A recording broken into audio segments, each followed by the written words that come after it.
It is said that life is 10% what happens to us and 90% how we respond to it.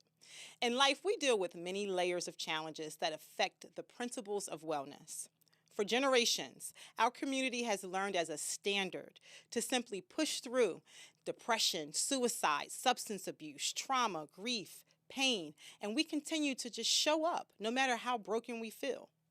We put on a mask and we perform. In contrast, a healthier practice for wellness is knowing when to step back and take a timeout. Welcome to Timeout. We are back. My name is Eunice Smith Clark, along with my co host, Jermaine Jones. and Monica Blaine. we are sitting down once again with, we have Mr. Kenneth Omillio Sparks Johnson. Omillio Sparks, Yes. Hello, hello. What's up, people? How y'all doing? Philadelphia, born and raised. Shout out to the panel. Thanks for having me, guys. Rain days, then here come the sunshine. Ain't think about one time, just think about my grind. Just think about my grind. Just think about my grind. Now after the rain days, then here come the sunshine. Ain't think about one time, just think about my grind. Just think about my grind. Just think about my grind. Just think about my grind. Our last show, we had your partner, Philly Freeway. Oh, Philadelphia And Freeway. yeah, so it was just apropos for us to invite you on, just to kind of, have an additional conversation from that. And so, Freeway, in that conversation, he said that State Property is currently working on a reunion to bring and reunite all 7 members. So Wow. you are one of those 7. So, so we needed to sit down. How do you feel Right. about that? If they pull it off, I'm excited. That'll be a good thing. All 7 of us. Yes, All all let's 7. get it. Yeah, that's the first time I'm hearing that. I'm like, Oh, wow. I just saw him too. I'm like, I don't know. He's kept that to himself right there. Yeah, he kept that to himself. But That's but what's that up. excites you because Yeah, definitely. it's been over 20 years. Well, right? yeah, a little over 20 years since we was together like that. And then, we did some touring and stuff together, but, it's been years. It's been a time frame. It's been a time lapse. So it's always a good thing if we can get that everybody on stage together and unify like that and give the culture what it need and hip-hop. That'll be a good thing. Absolutely. Yeah. So here's the thing. Our show is about wellness, okay? And, the 7 dimensions of wellness. And if anyone looks that up, the reality is a lot of us come from so much trauma, so much chaos, baggage, right? Mhm. And so it sounds like you guys, the 7 of you, have had your share, and throughout that brotherhood, you've had your share of knockdown, drag outs, right? Yeah, for sure, for sure. We it's a business, so we're gonna go through it. And not only that, us as people, individuals, we got entities, we got kids and bills. Everybody got the same thing going on and trying to feed their families and pay their bills. So I understand some of that stuff, but it been a hell of a roller coaster ride. Excuse my French. That's okay. So tell us, where did life start for you? You grew up in West Philadelphia. Yep. Tell us, where did it start? How did your life lead into music? Wow. Wow. I was born on 42nd, and I'm from West Philly, 42nd and Viola. That's in West Philly. Some people call it the bottom because my great grandma, she raised us. She used to be on 38th and Wallace. So we started from the bottom, and That's what I know it as. the yeah, bottom. we from the bottom. So it was just rough, My mom was young having us. She had twins, and her parents, they died. My grandpa, he went first. So after he passed, my grandma, she's so used to him being around, she had not too long after that, she passed. So naturally, we had like 10 and 11 and 12 trying to take care of the Family household. falls apart. Yeah, so we ain't got time to be kids no more. So now we trying to take care of the family. So that start going on. So we messing around. We getting in trouble because, we ain't, pretty much ain't no father figure there. So now we turn to the neighborhood people, and they turn us on to different things, and we getting in trouble and stuff like that. We don't know no better, Mom is she's getting upset with me, feeling like I'm out of control. And by the time I was 13, 14, of course, group homes and stuff like that, they sending me away in Pittsburgh.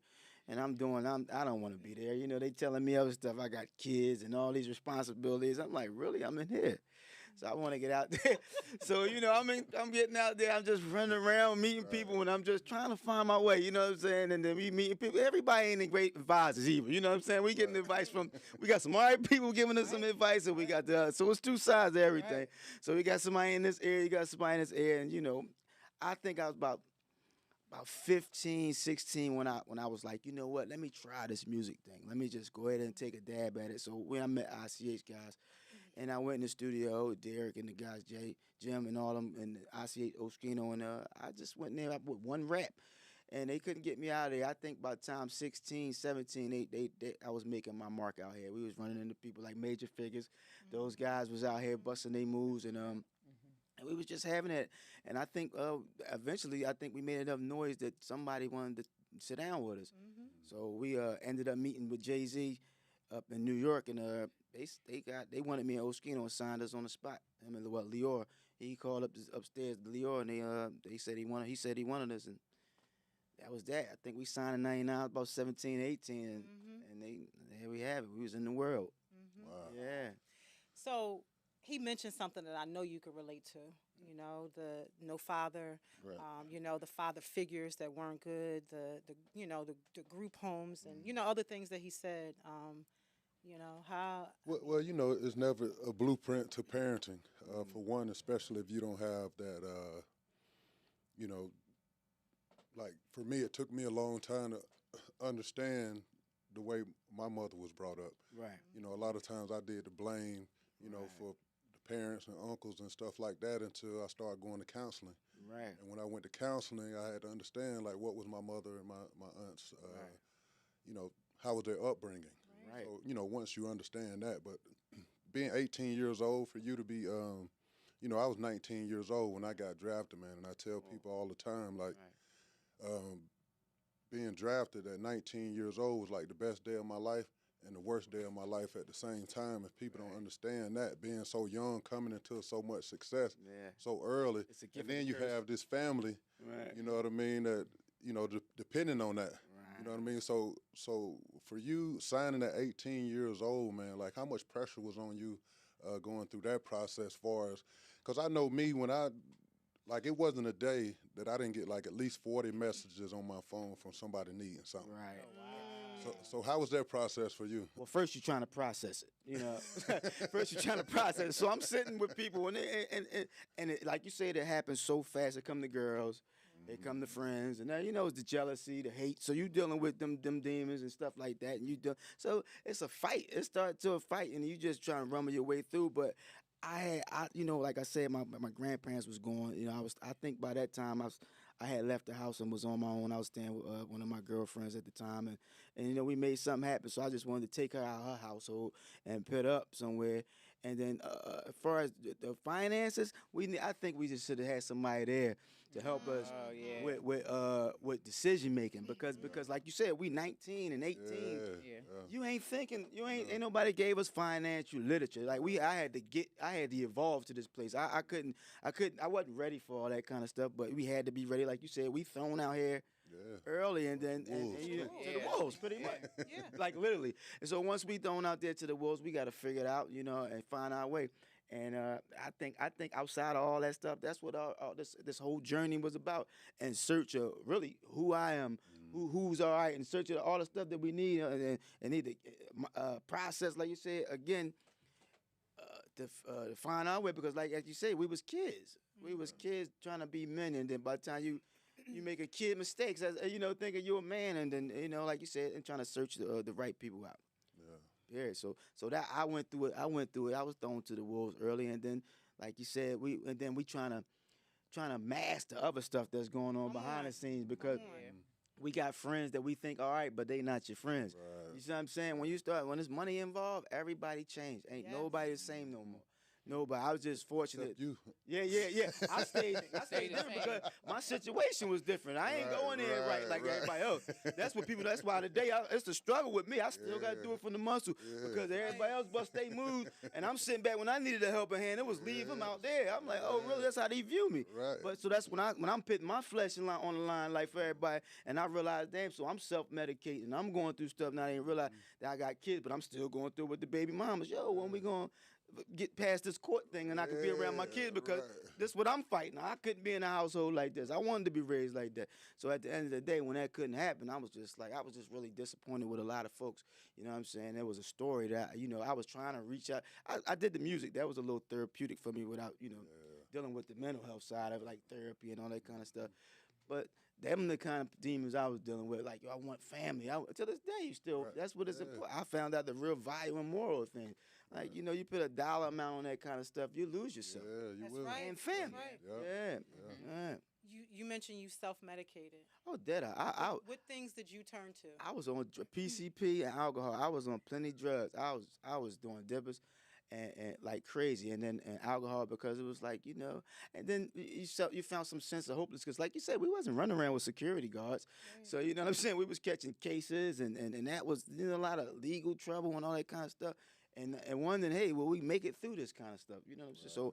So I was like, that kind of stuff just put me in a state of mind like I was ready for whatever, and that's why I self-medicated. I'm just glad to get out of there. So I've been away from that stuff for years now. So I've been cool and clean and sober for years. And it took a while though. I had to realize it wasn't just me. I had that selfish thing going on, wasn't even digging it still. I was dealing with that other self-hate probably in the beginning trying to hustle. But when I got to the other part, like, I ain't still mad at the baby mom. I want the kids around, but it's so I'm like, damn, I'm not the only one out here. Somebody was paying attention. And I had to see that. Because there's levels to it. I had to get to somewhere else to understand, hey, man, I'm tripping. Right. You know what I'm saying? So sometimes it takes something to open your eyes to something else. Yeah. So when I got there, I was just like, you know what, it's cool. But it sobered me up. I just got tired of hearing it. It was like, whatever, now what? Right. Now what you got to say? I ain't on it. Yeah. I ain't reckless. So that's big too, man. Right. You said certain things had to happen. Right. For me, when I went to counseling, it was more of me going to counseling for me being away from a game that I played for 16 years. Ooh. It was almost like trying to find something, that transition was so hard. So I started going to counseling and stuff like that. But after that first initial process, man, I went and served 18 months in jail for child support, man. Oh. And for the first time in my life, I looked at it, I always try to find positive in things. And I read up on you that you spent a little time in jail. Yeah. But for me, it was my first time. Right. In those 18 months. And all I wanted to do is be better when I got out. Right. Because my life was so fast from being 19 years old. I never got that opportunity to really sit down and I thought it was God's way of just sitting me down to be able to think, you know what I mean? So I really was sitting down just reading like self-help books. So when I did get that opportunity again, that I'll be ready and try to find out who I am. And one of the things I learned from just listening to Will Smith, one of the things he always said was, you can look yourself in the mirror, but it's the person you don't see that kind of keeps you in that space. So I had to find out who I was just going to counseling. So you mentioned like you had to kind of find out who you were. Like, what was your process with that? Well, with that being said, I think that's pretty much what it was. I didn't love me, so I couldn't have loved nobody else. So I had to go through all that. Like, I was just at one of them points in my life I was in trouble. I remember I didn't even want girlfriends. You know what I'm saying? Like, girl, don't love me. Don't send me no money orders. I can't deal with you right now because I don't love me. You know what I'm saying? So sometimes that stuff, we get into a situation where, hey, man, let me just take the time to try to find out who I am. Right. Like, that's why when I got a little older, I needed love. That's what I realized what I was missing because I ain't even want that at the time because, I was, you hear things, man, you can't be loving nobody. I'm doing this. And they're like, man, lights went out. You know what I'm saying? I ain't got time. Bone Creature chilling, but it's like, dang, girl, I got some other stuff to do. So, but that kind of stuff, like, it do give you a time to think, reflect. You be around some different people, and then you see where they at. Because I seen people go in front of them judges and come back, ain't the same look on their face. Right. So you be like, dang, if I can get an opportunity, like you said, to get out of this joint, let me go ahead and try to, reevaluate my situation to go ahead. And that's why when you said what you said about doing what you do, I couldn't leave rap alone no matter how bad it was. Or even I had a little film stuff going on too with the movies, but I felt like it saved my life. Right. That's one thing I don't know. I don't know where I'd have been today if it didn't happen. Right. So it was like, you know what I'm saying? So not be here, yeah, right? so why I couldn't let it, so when people was taking something away, I needed to be doing something Right. within that field because it kept me driven. It was driven. That's what I wanted to do, make money. You feel like Because your that mind, I purpose. think I made my mind up back then. Right. So and it was self-explanatory about how I was moving. So that's how I'm at. Like I'm on like 53 albums and all that kind of stuff. It did move me to CD because I just kept going. That's good because that was my outlet. You know. Yeah, and that's funny too because, you know, when basketball ended for me, I feel like I didn't have a purpose in life. Right. And I always feel if you don't have that purpose, man, you're going to fill it with something. Right. And most of the time, that's not going to be good. Oh, because when you lose something, you trying to fill it. That's what it. You trying to fill that void. Right. Listen. He's trying to. Trust me. A lot of women. You trying to look drugs, women, all that kind of stuff, and then you partying all the time because you don't want to deal with the reality. I want to have a conversation with both of you about that. Monica, you have anything? Yeah, I do have a question. So, do you think now, like I know that you went through your whole career with, with rapping and stuff, and you did mention you have kids and stuff now. Yes, Like, yeah. so do you think that's more of your driving factor now? What you would because say? Because I'm glad you asked that question. That's a great question. We are at a point where we can talk because they're adults now, and then when you splitting the mom and dad and they got to choose and pick and choose, it was like, you know what, fine. I mean, here you mentioned the child support thing. I stayed in there so long. Especially that's a good thing. When I got to the point where I could just drop 9,000 in, I talk with you guys tomorrow since this all is about. Right. But when I leave, Since we it's need all to it's about. have a conversation. Because Right. where's my kids? You know what I'm saying? So today, when we get a little older, you see what I'm saying? When we got a little older, I'm just so glad that we can talk and be kicking it. It ain't about that. I ain't even mad at About them. that money. You want to come and keep bringing in? Right. I'm past that. I ain't even got that energy Right. going on. Right. But to be beautiful. kicking it with them now and be like, yo, this is what I missed. This is what I need. And like I said, when you grow, you gotta process it and deal with that. Right. You gotta deal with whatever happened. You know, when you're looking like you said in the mirror, you like, damn, all right, that happened. But that's where we at. My daughter, she was dealing with some of her issues, and she was dealing stuff about how her mom probably talked to her and what daddy felt. I wasn't alienating no matter what they do or what they on. It's like I'm still your father, and this your sister, this your brother. We ain't on that. We not play the separation game. Right. Oh, strength in the number, and we family. So if you do got a problem, you supposed to come to them. You keep trying. I learned that early. If you keep throwing out this way, that's the kind of results you're gonna get. So you need to come at least trying to holler at me. I know you're growing and you're 20 something now, your friends and this influence, your own your social media, and you're having fun like that. But you got a dad you come and talk to too. Right. Ain't just mom all the time. experiences that you Right. had as well, yeah. Right. So let's get back down to the nitty gritty and the root of it, Yeah. right? Yeah. We had this conversation on the phone, and you mentioned your grandparents, grandpa Yeah, died, and then they it's was- like everything fell apart. And then your mom, your dad, right? It's a cycle. Yeah, And it's a cycle. every family. It's a And- generational thing, right? Mhm. And so you have, it's broken already, Yeah, you yeah, know, pretty and much. then it just continues to carry over. And, so then, your brokenness, your trauma obviously impacted your kids because you had to still find yourself, right? Yeah. So now the hope is that your children will be able to kind of bring themselves to some wholeness to Right. break that cycle. But let's just kind of go back because we all got a story, Yes, right? Right. So let's go back to like the beginning of where you recognized, whether it was grandpa, Right. that led to mom and dad, Right. that led to, Go ahead. I don't know how far you want to go. All right. This, know? you know what's crazy? You asked that. You ever see somebody come home with their wife? You know what I'm saying? They bring home the groceries. They going. Even if they defending the house, they take care. How they like the man. You projecting in your mind about what type of man you want the mirror and be. Right. Watching And that example. Watching the example Yes, of it. So yes. and then your grandma and these guys. I'm talking about they stay together to the end of their time. Beautiful. So I had the kids young, but I guess they was adults at that time, So, but that's what I try to carry on. So with That was my your vision that of was my what vision the you whole wanted time, no to matter what was going on, like that, So I'm chasing the money and all that kind of stuff in this world, but I still got a different mindset on what I'm looking for. And when the relationships wasn't working out, I used to try to think. I used to ask myself, is it because I ain't with the baby moms or not? But I still had to realize we was too young to try. We was learning, and I was meeting the different people. But when I couldn't get the tradition and stuff like that, and it didn't happen, now maybe it was just timing. You know what I'm saying? I wanted the time to be right because I was like I said, young, trying to figure it out. but them the kind of people that I remember, and it stays with you. You know what I'm saying?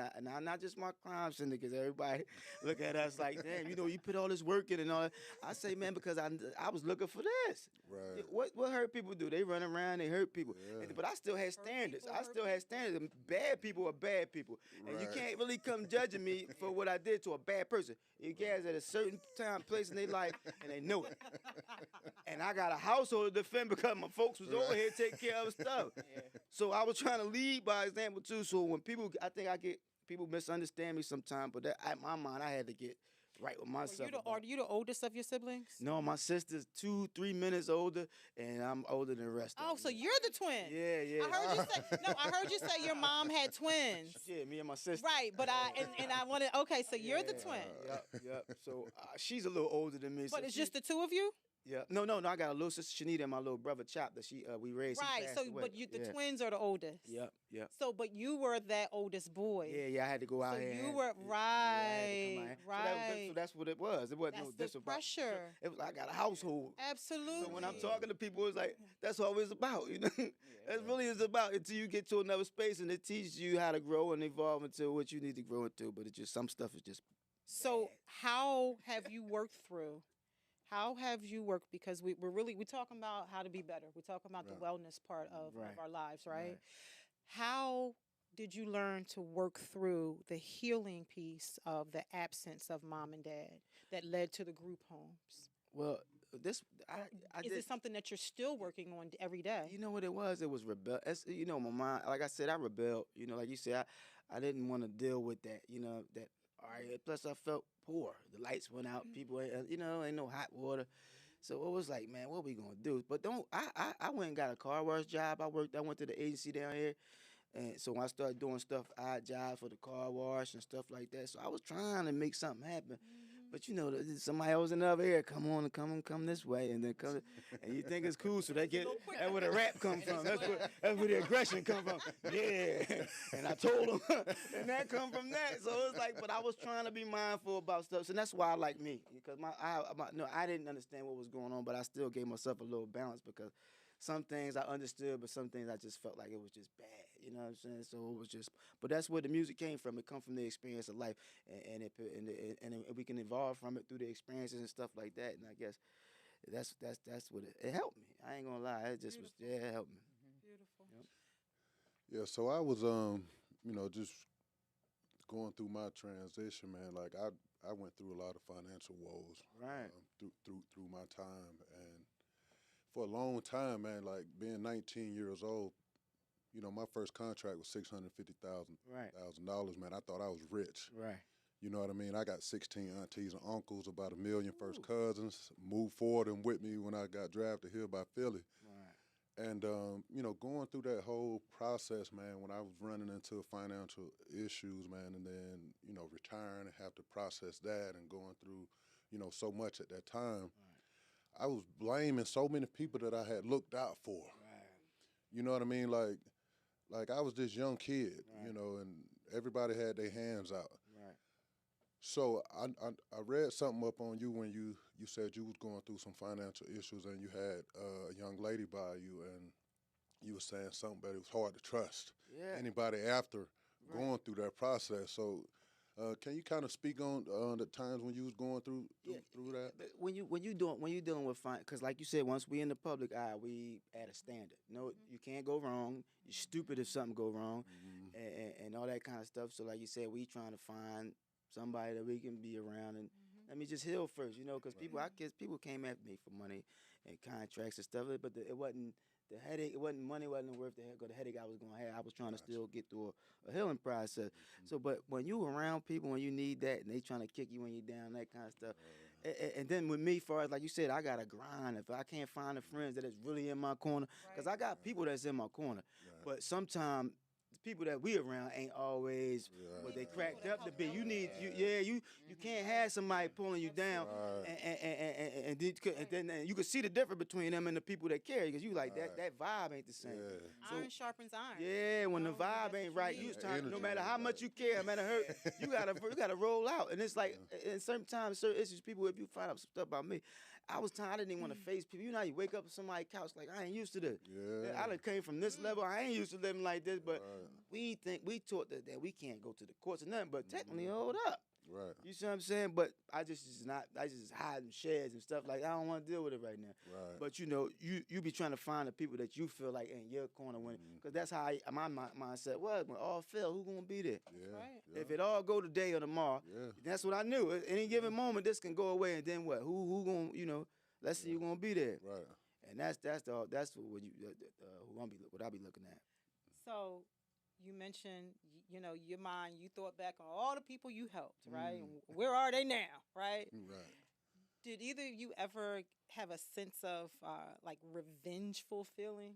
Like you want to get those people back that you feel took from you or that you helped and not there to help you now? I don't know. I don't know if it's revenge. It just be like, you ever see somebody? Somebody told me something a while back. You can't expect people to be on the same page as you all the time. Can't. Right. So when you do that and you evaluate it, it's trying to really evolve. You're trying to change, and you know what you can do, and you know what you're capable of. But sometimes if you look at certain them kind of people, they fall all the way off. Yes, they do. You leave them where they at, they Hard. fall. You be like, damn, you was just cool, but you laughed at me when it happened. But people don't get it until they got it. So that's why when I'm going through it, I ain't trying to end up being the guy you want me to be. Right. I'm trying to get to where I'm going, so that Right. way when I'm looking back, like, damn, now you understand, because you ain't understand what I was going through until you start going through it yourself. Right. Absolutely. And for me, it was never revengeful because even today, I'm always on getting better and trying to, better myself every single day. I want to be better. Right. But when I see the people that I gave so much to, man, they such in a bad place. But I look at me like, man, I did that to them. Right. I see that as that because I'm like I Enabling them. enabled them. Right. All right. I was giving, giving, man, and it's just like they didn't have to do nothing for it. So it's like they was that way for so long. It was just I had like to be careful with that. You ever start something? Now it's a situation where that's why I'll be like, oh, no.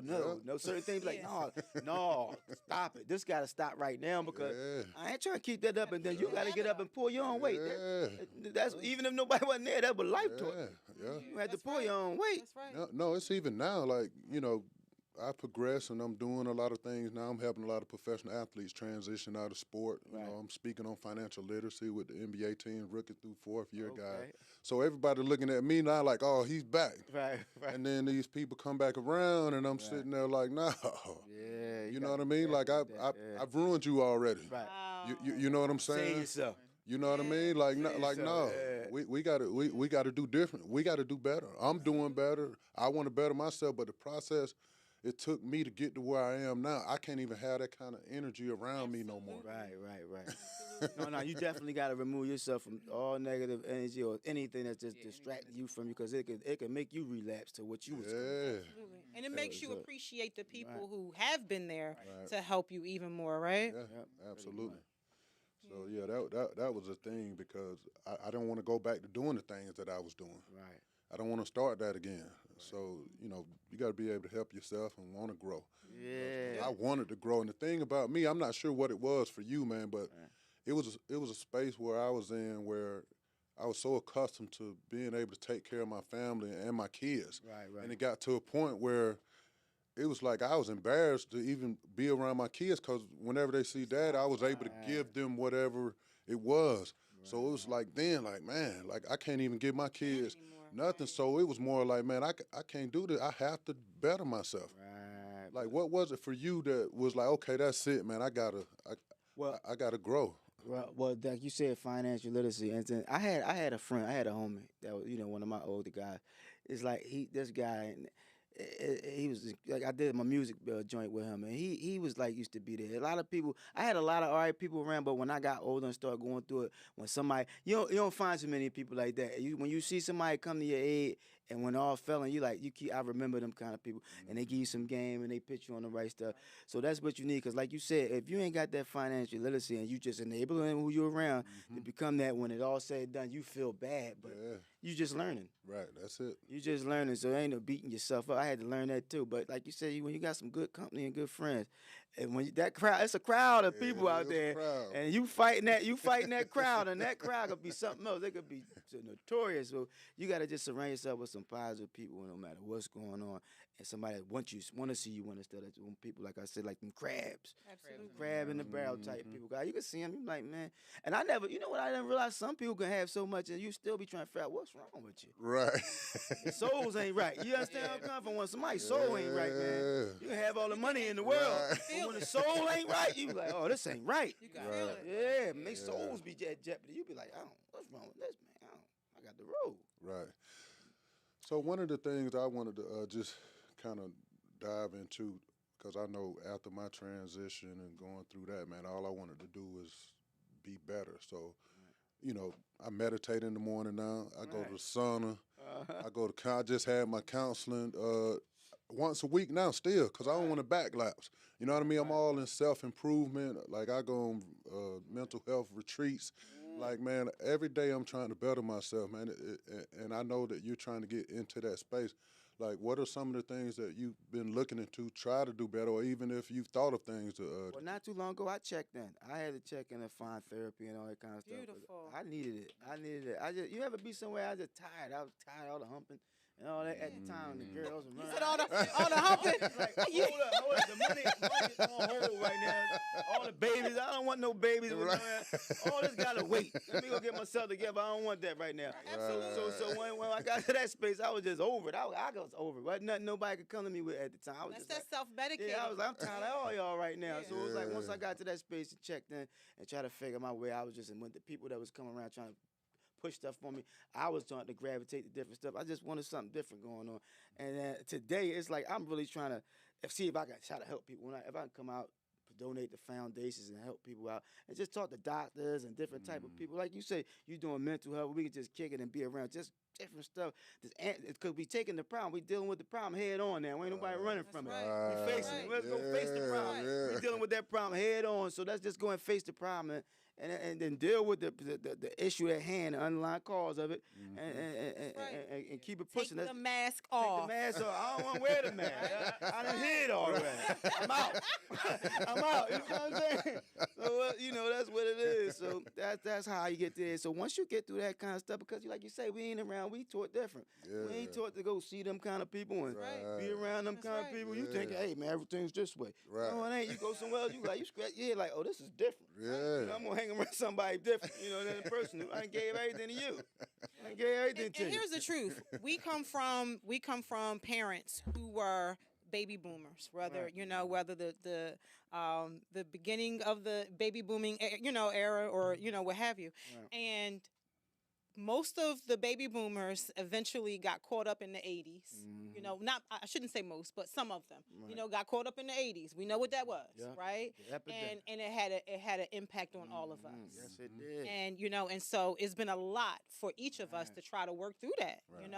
My father was an alcoholic. He passed. He drowned his sorrow in alcoholism and passed from cirrhosis of the liver. It had a huge impact on my our household. Right, sorry. And me personally.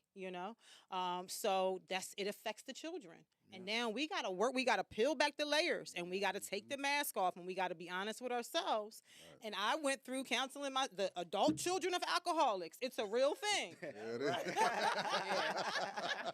Right. Okay. Like, I don't even be sitting there. I'm speezy and I'm an alcoholic. Be like, oh my God. Oh God. It was like seriously. It was like a whole list of personality defects and traits that you develop. Being. It could be right. Yeah. Whatever Yes. your addiction is, it could be Absolutely. anything could be an addiction. Anything could be That an you addiction. overindulge in. There you but, go. Yes. That's why when I'm addicted to good company, I don't mind overindulging in that kind of stuff. Some good folks and buses the kind of moves today. Because when we reach a certain level in life, you like, come on, I'm off all that, and hopefully somebody can pick. them people will come around eventually. Like, all right, it's time, give it up. You ain't gonna hold on. Let it go. You gotta let that go. Let it go. So you can come on in. You saying so you can go ahead and let that load, that whatever you got going on out of you, and get to that place. 'Cause you can't get there like that. It's a plague. Yeah. You have this saying, "We outside." Yeah, yeah, Right. yeah, Tell yeah. me, what does that mean? Well, that's we out in the community and we trying to bust our moves so we can help. Y'all see us out here, holler at us. We talking with you. We trying to help, like I said, help all the new artists, up and coming artists, and try to help them grow and develop. And hopefully they get to it, and then we can try to form groups and situations where people can get financial literature. Somebody can get mental health. Somebody can get all that kind of stuff through these kind of foundations that people trying to build and develop. And that'll be a good look because we got to take control of our communities. Yeah, That's true. We do. absolutely. Yeah. Well, I think one of the things too, man, that was big for me going to counseling was I realized that my childhood wasn't as good as I thought it was. Yeah, you know what I mean? Because I thought it was something normal. Right. I thought it was normal. Right. So I didn't even know my childhood was screwed up till I started going to counseling.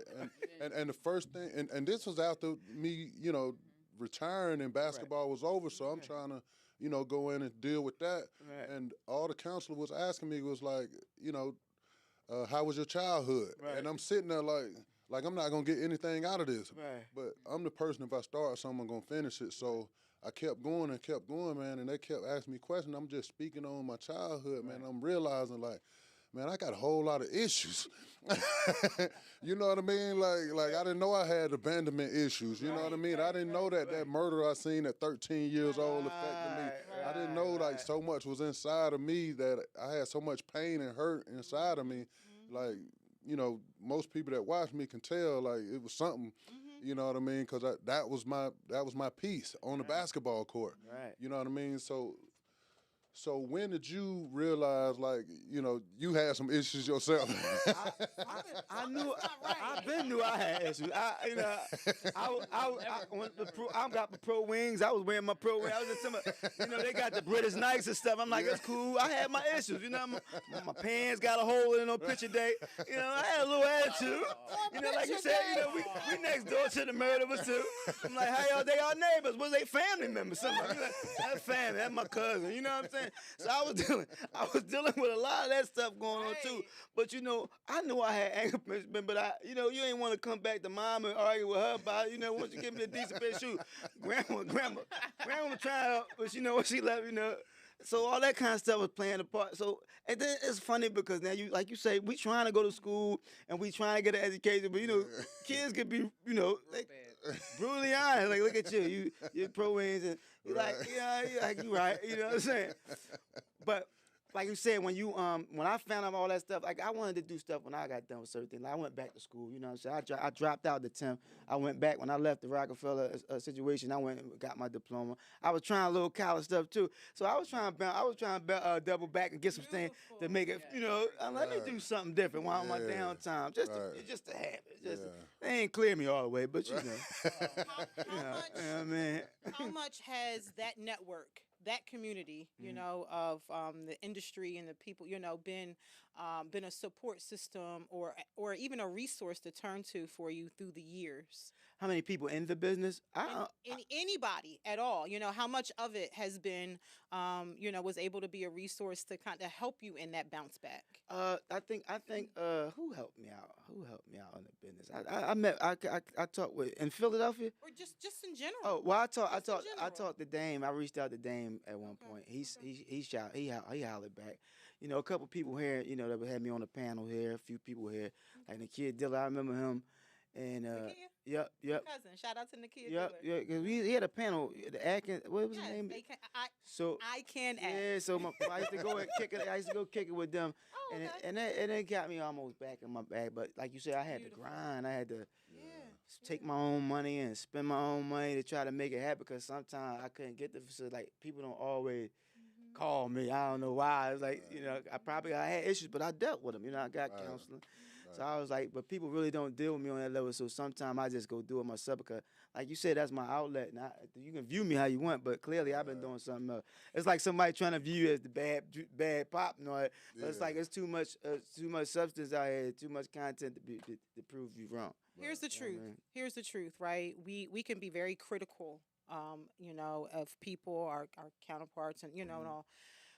If they're, you say, you had issues or whatever, right? Right. We can be very critical at how a person responds or reacts to things Right. based on their what's going on in through their lenses, Where and, they right, at? where they are, right? Right. The reality is, as we sit and we're laughing about Right, we about try- our, we're laughing about it, right? Yeah. We get through it. Right. But the truth is, so many of us as children, I speak for myself, but so many of us as children have struggled with PTSD and did not know what it was. The adults around us, and I actually write about some of this in my children's book, our parents, aunts, uncles, they walking around, they busy trying to beat us for acting out or whatever. But there's a lot of things that that post-traumatic stress that we're dealing with, and they couldn't even recognize it. Why? Because they have it themselves, And they teaching us and to they ain't be- recognize theirs. So we think it's normal. People putting the 357 in your face. This is how we dealing with Right, it. Rob me right. for my little $2 on the Right. store. You got the 357 up on me. You know what I'm saying? I'm trying to go to the dance hall. It's a shootout in the middle. We jumping gates, and I'm telling them about it. I'm jumping, and I'm living like I'm in the army. You see what I'm saying? I'm going to the corn store trying to go to a dollar party. So this the kind of stuff that we raised in. You right, and we make it look like it ain't about nothing, but it's every day and it's all around us. Absolutely. There's a therapist in Philadelphia. Shout out to Tasnim Blackman Hill, and I remember her one day just giving a little insight on generational trauma. And she was saying that, there's been some statistics and some research that shows that that generational trauma can pass through the womb. It can pass through genetics to a child, from what their parents went through, right? Because there's a breakdown that occurs, in the DNA, in the chromosomes, and it's passed through, and now this is what's happening to us. You follow me? And we're not even recognizing it. And meanwhile, somebody might be flying off the handle and they're responding. That's their response to what's been undealt with, right? But there's none of us can judge or say, they crazy, because that's a word that I don't like, that C word, but that's a word that we have a very bad habit of using. Crazy. Yes. And so, I just think it's time for us to really just kind of have these conversations to kind of break down, and peel back the layers of that, so we can all get comfortable as a community. Right. Absolutely. With being better.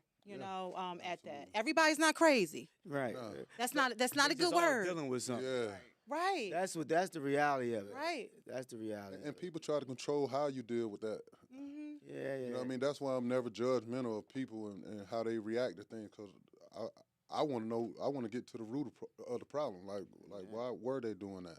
Well, they need some I- love. People need love. And, Yeah. and that's We raised in a hateful world. we are. We raised in a hateful world and a lot of hate going on. So people, when you ain't got love, then what we into? We turn into animals. Got to start And there. barbarians, and people, and you're rewarded for some time for that stuff. So as you go somewhere and that's what you is. But after a while, it's like I need me, like today. I go through that today. I'll be wanting some of my girlfriend around all the time. I'm not gonna hurt you, anything like that. No, contrary to what you heard. But when you coming from that, I'm trying to let it go. But it ain't my fault. I didn't want to go to the disco and get shot at. You know what I'm saying? That ain't me. Just I'm dealing with That's post-traumatic stress. That's exactly what it is coming I was out. shot at. That's I was a it. victim. Yeah.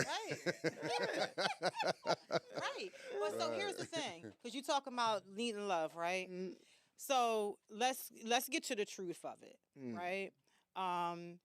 Our parents, Right. oftentimes we don't get what we need. We come from parents that come from generations of, they didn't get it, Right. because our grandparents or maybe even great grandparents were just out of slavery. Right? So some of them were traded, they didn't have the nurturing, from their mother or father, because they might have been on a different plantation, right? Yeah. So then by the time they had our grandparents, Right. our grandparents didn't get that love and that warm affection and that love that, to them back then, love to them was, I'm putting food on the table and I'm putting clothes on your back. Right. Right? Yeah. That I'm showing you love. I'm taking care of you, right? But there's so much more. There's a human element to it that Yeah, we, there. that we need, right? And then so again, it passes down. So by the time it got to us, now we dealing with the parents that then got caught up in the epidemic, and Put us and on defense and all that right. kind of And stuff. so we yeah. didn't get the hug. Right. We didn't hear the words "I love you," any of that. And so now we're reaching out in so many ways all the external, Right. forces, people in the streets or whatever, Right. just trying to get a little, Yeah. attention, affection, Yeah, right? because people gotta, like you said, they gotta be addressed. People are ashamed to say some stuff because people looking for somebody to trust. Everybody got trust issues. Confidentiality go along. People say words, but you gotta mean it. You know what I'm saying? So it ain't something you want to open up with somebody and they use it against you. So people are dealing with that too.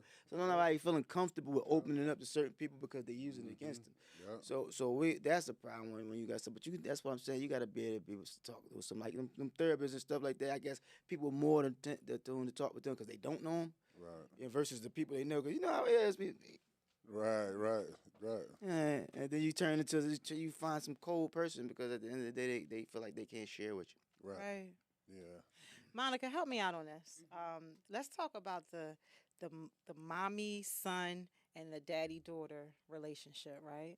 Yeah, it's So- I think it's important too because you like you said, you're raising kids now, and then now they're young adults and everything like that, and they're mirroring what they saw with you. Right. And then they're asking you questions. Yeah, and but they stuff doing. like I know what I like about it Uh-huh. is they doing the positive side. I like Right. that. She doing writing. They going to work. I said, I was going to work and stuff.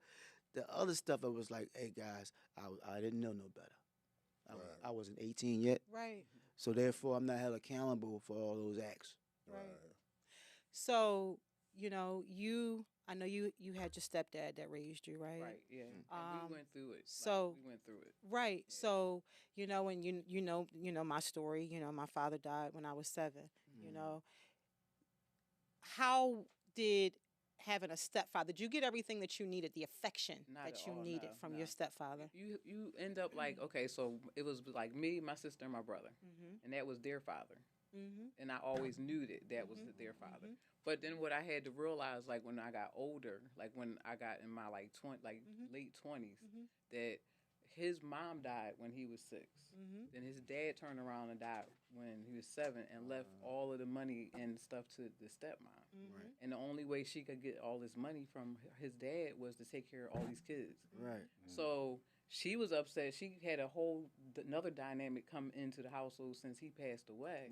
So my stepfather never got anything. Like he was always fighting the stepfather with abusing his sister because it was 10 of them. He was like the black sheep. Right. So, he went to the military, like when I started doing my therapy and I really started digging into that is when I realized like, okay, I needed, help with that too, because I'm looking up to this person like, well, why are you treating me like this? And I know now because you never got treated the right way. Right. So how can you Right. treat me the right way? Absolutely. Right. And so you see, so then that as we get older, so then that comes out in our relationships with men. Yep. So now we're looking for, this affection and this love and this, right? And you see how this cycle goes. And then the same, but the same is for guys.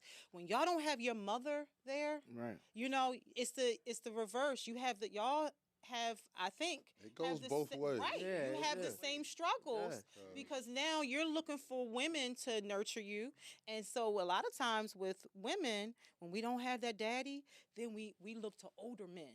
Right. Right? Right? So I went through the process of having family members that only dated married men. Oh, wow. So me growing up was like I would never trust a female Right. in my life because I knew that. So any woman that I used to feel like I started liking, I would do something dumb Right. Just to mess it up. just to mess it up because I'm like, I Sabotage. like her. I don't want to like her. You know what's wild? What's wild like that, because you ever been in some environment, all of them, like some of them, the relationship don't work, But I had to leave and meet different people to see different stuff like that. But some of them relationships, don't nobody want to like you for 6 and 10 years and you quit me for nothing. Yeah. Nobody want to keep going through that emotional turn. So you're right. I could never find my grandma either because my mom was rough. Right. I was looking for my grandma, and ain't none of them cooked. I'm just spending money over at all the fancy restaurants. Louis time, well, you know. So you was trying to find Graham. You was trying to find that prototype. I was trying to find her. I couldn't find her. I was like, some of them you wanted to, and they left. I'd have messed up. I was trying to do an album. I said, oh, man, this is a doozy. So it's said that the people that we attract are a mirror of us, right? It's a mirror of what's going on within us, right? Yeah. So were you able to kind of sit back and reflect and think, well, dang, it wasn't just them. I was attracting them. It was something within you that you had yet to deal with that was attracting the same type of broken female that couldn't match up to grandma. Because we wasn't building together. Like I said, I watched them stay together up and down. So when somebody coming into a relationship with what they already expectations and standards, that's what you're really dealing with. And I'm going looking for something I can't find. So we throwing money at the problem, trying to figure it out, and they coming with conditions. You know what I'm saying? Yeah. So I'm throwing the money at it, trying to figure out why I can't get her to be, because they skipped the generation. Something about them chromosomes or something and switched and missed it. And I'm like, oh, that's what happened, man. So Man, I really enjoyed doing this, man, because you really get to see the inside of people. Like, you know what I mean? Like, you as a rapper, you get to identify you. Right. You know what I mean? Like, people look at me as an NBA player, and they sit down and talk to me, they get to see who I really am. Right. So, you know, getting to know you, like, I'm really intrigued by, you know, having a conversation with you. Is like, what are you doing now, and what kind of projects you got coming up now, or, you know, what are you into now? Well, what's going on right now is I just pushed a single called Freestyle on. I did a feature on another artist named Muff Murder album, and I pushed them out. And I got 2 movies in the hat. I don't know if they in a series that's supposed to come out. So I don't know what they doing with that. But I wanna just get back out here and see what I could do. Longevity. I like the music. If we can do tour, if we can get that tour, I don't mind going on the road. But I'm gonna try to get a little bit of music out there. But the movie thing, I probably lean towards it on Longevity, but I definitely want to hit that road because I miss it. The reunion. I miss the road. State property and we reunion. Can get that on out there. I'm cheering for that. Because you ever do got records I never got to perform. I got music that I never, ever got to perform before. It's like never been done. I'm like, man, why do we don't do that? You do a tour, we can pull some things. We can pull some things. I'm cheering off. for that. State property, man. Be on the Actually, lookout. It's a pleasure to meet you also, and y'all, and thanks for having me too. Also, it's a pleasure to meet you. And like you said, you know, you got to get to know people. So I'm glad that we get to be in. Y'all get to meet me. Yeah, in absolutely. the flesh, I'm in the building. You know what I'm saying? And that's that. Omillio Sparks in the building. On that note, it is time to take a time out.